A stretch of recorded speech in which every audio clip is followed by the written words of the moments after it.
Hi, and welcome to this edition of the Community Producers. I'm your host, Cheyanna Shypitka. Today we have singer-songwriter Nina Amelio in studio to talk about her latest single, and we'll also be learning about a new arts initiative in Nelson.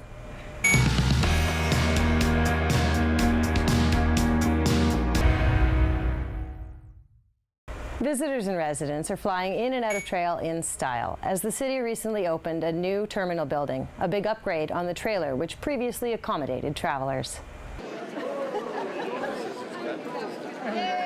Absolutely wonderful. You know, it's been a fairly lengthy journey to get here with a lot of challenges on the way, but just an absolute delight to see this finally all come together, and more importantly to see the support of the community and the enthusiasm for what has been accomplished. What we saw today was an outpouring from the community of some strong support for what we are developing here.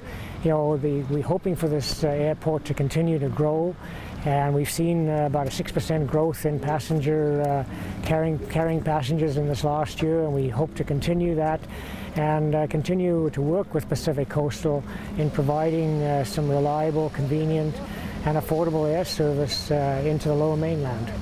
Oh, this is a great future for us. I mean, operationally, it just solidifies us in the community.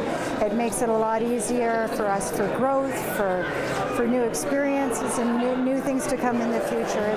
It's very important for us and the community of Trail. Oh, they were just, I met some of them for the first time because I'm fairly new to my position last week. And they were just bouncing off the walls already talking about it. And when I came in this morning, before I came to this terminal, I went to where they were operating before. Night and day, this is just going to make life so much more comfortable, not only for our employees, but for our customers as well. It means now we're here to stay, number one. And the fact is we have a facility here now that will meet the needs of passengers for many years to come, and with the refurbishment of the runway, we've got a sustainable infrastructure now for many, many years to come.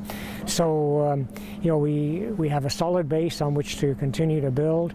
And the other thing is we have considerable land associated with the airport, and we're always looking for opportunities for some development of that land for complementary business activities, commercial activities associated with airports. So that is something that we can strive for down the road.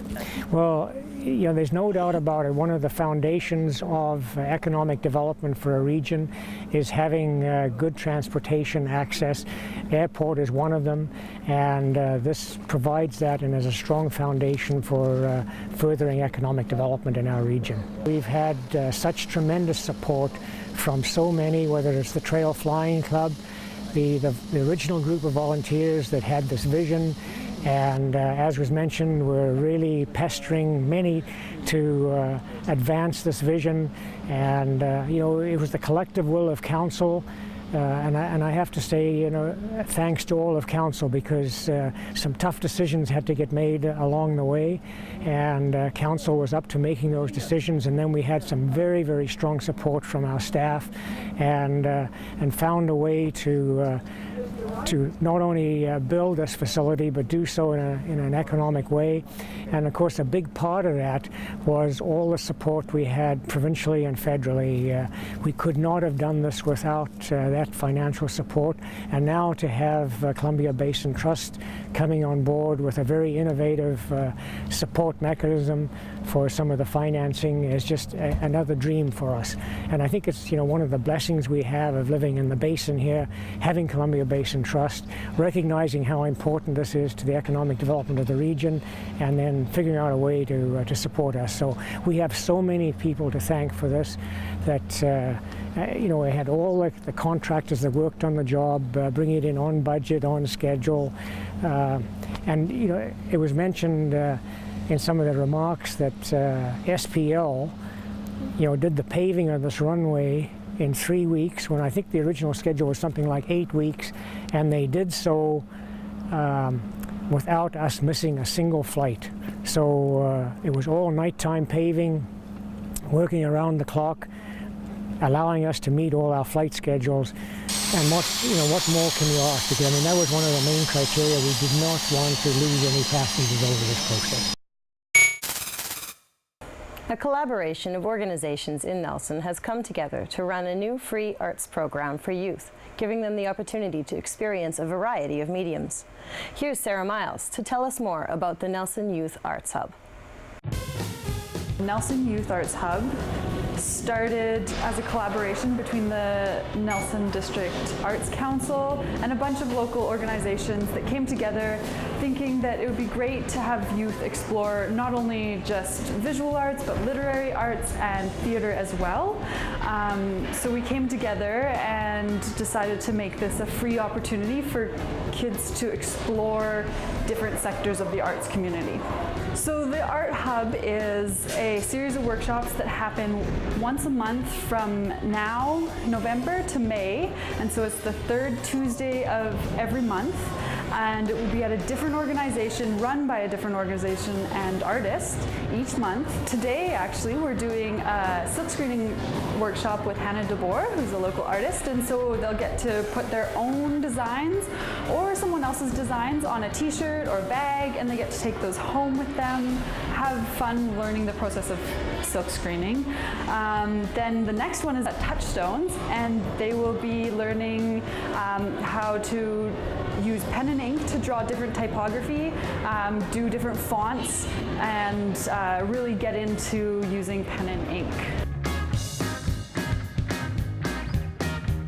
In the new year, there'll be an opportunity to explore also the literary arts with the Elephant Mountain Literary Festival, as well as with Black Productions. They'll be able to go backstage in a major musical in the Capitol Theatre in May. So there's an opportunity to explore a lot of things here. The other couple workshops that will be coming up is also poetry with the Oxygen Center, as well as there'll be a opportunity to go to the library and also do a workshop there. That would be great if this could be something that we could open up again in the new year. We've had some support this year from the Columbia Basin Trust and Wood Gundy, as well as the City of Nelson, so that's been an amazing support for this project. And going into the next year, it would be amazing to see that happen again. All the workshops are going to be free, and to find the details for each one, go to our website, or you can go to our Facebook page, which is the Nelson Youth Arts Hub, and you can see all the details, including registration or not. I think this is a great opportunity for youth to really explore arts. Generally, there tends to be certain types of art programming that's offered for free and to the public, and so this is an opportunity for people to explore more deeply into the different areas of arts and get a glimpse and see if they like it before committing by buying all the supplies or getting into programming. So this is one of the many programs that the Nelson Youth Action Network is providing, and so to find out what the network is doing, the NIAN, you can go to their Facebook page and find out more. And a lot of it is in conjunction with the Nelson and District Youth Center, so check out what's going on for youth in Nelson. Welcome back. We're here in studio with Nina Amelio. We're going to learn a little bit about her career as a singer-songwriter. Thanks for being here, Nina. Thank you for having me. Tell me a little bit about yourself. You write songs? Yes, I'm a singer-songwriter in the area. I've been singing my whole entire life. I'm a vocal teacher at Supercat Studios. I started professionally singing probably around 18, writing songs and taking professional lessons.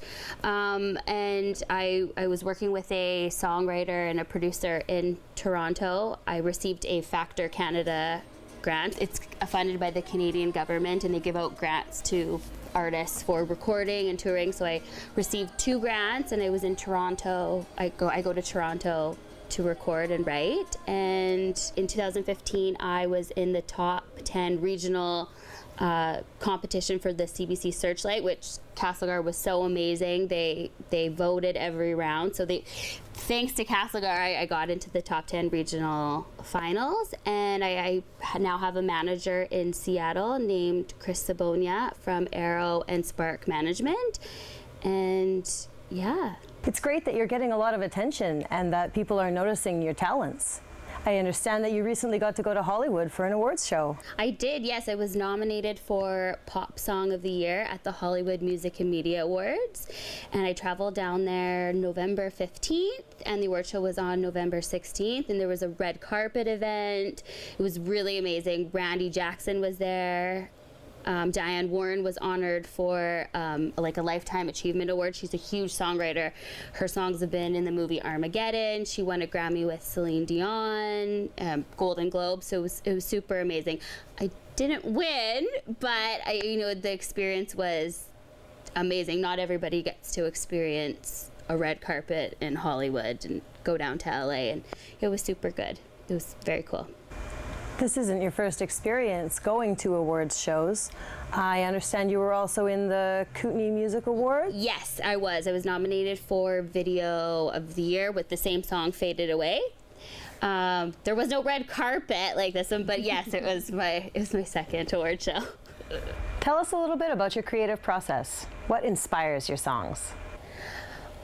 A lot inspires my songwriting. I don't usually just like sit down and like, I'm gonna write a song today, but if an idea or something pops into my head or I start singing something, I immediately go and record it. Just everyday life inspires my songs. My family, my friends, their stories, things that have happened to me. For example, with Faded Away, the song that I got nominated for, I wrote it before my brother had passed away, but it was only partially done. And I, because of the request of my grandmother, sang it at his celebration of life. And when I got my second grant from Factor Canada, I just knew that I had to finish the song. So yeah, just everyday life and people's stories and my mom's stories and just things that my friends go through inspire me. I think you should write what you know or write with an emotion that you actually are feeling. Here I am, crying out your name again, wishing you were here to touch my hand, my boarded soul. Tell me why you had to go, not a tear in your eye. Now I'm alone in the dark with clouds in my sky, wishing you were here to help me get through life, but you faded away. So what's next? Where is your music going to go from here, and what are your plans for the future? Well, in the new year, I have new music coming out. I recorded in Toronto again last August. So that music's going to be released, some video, like a music video for that, and hopefully some shows in the area. And yeah, I might be, maybe go on tour to Europe. I don't know. But I do have new music coming out in early 2018. What's the name of the album? Can we look for it? It'll be a single, and it'll be called Believe Me, and you can just go to ninaamelio.com, which will link you to like my Spotify, my iTunes, my Instagram. But if you just go to ninaamelio.com, everything will be on there. That's very exciting. Yeah. I wish you the very best in the future. Thanks for being here. Thank you. Pieces, jagged edges trying hard to fit. We, like oily water, twist and turn, then contort and flip. Burning edges, flaming hard, can tell if this is wrong or right. Break me open, close me up, what's it gonna be tonight? Feel the moment, the perfect click.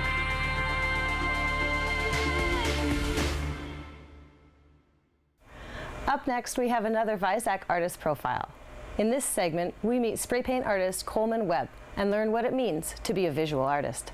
Pivotal points, like in my career. Pivotal points. Getting arrested? No.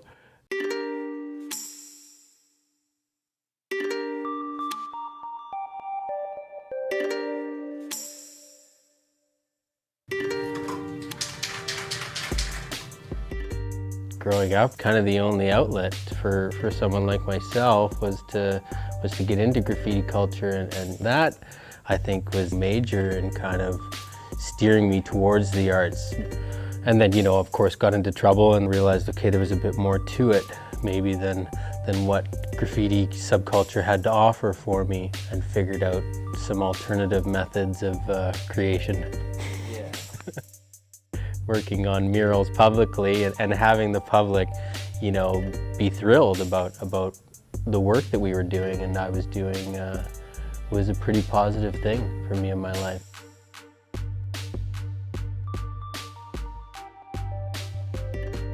I recently have been mentoring youth. Obviously it took a while for me to develop beyond just graffiti. And you see a lot of kids these days I see a lot of kids who are in that first step, and you know, I think about where they could possibly go. You know, if I can help guide them along the way, it seems to be quite rewarding for them and for me. So yeah, try and, you know, come from a real place, pass on what I've maybe learned along the road. I think the Kootenays is, you know, probably one of the most supportive communities. I think globally as a community, the arts is kind of developing at this point. It's getting stronger. Alternative cultures are thriving. Maybe there's a group that just likes the watercolor paintings. Maybe someone else just likes to draw with charcoal. You know, it doesn't really matter. Like, there's so many different little outlets that you can tap into if you're interested, and you know, you might find that it's really, really rewarding. And that's why I do it, and that's why I've always done it, and that's why I will continue to do it, is because of the joy that it brings me. You know, that's basically it. I can't stop. Yeah. I don't have a choice.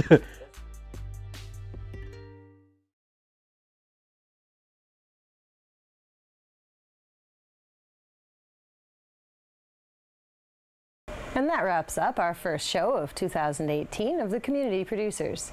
If you have content or video you'd like to share, contact us via email or on our Shaw TV West Kootenay's Facebook page. I'm your host, Cheyanna Shypitka. Thanks for watching.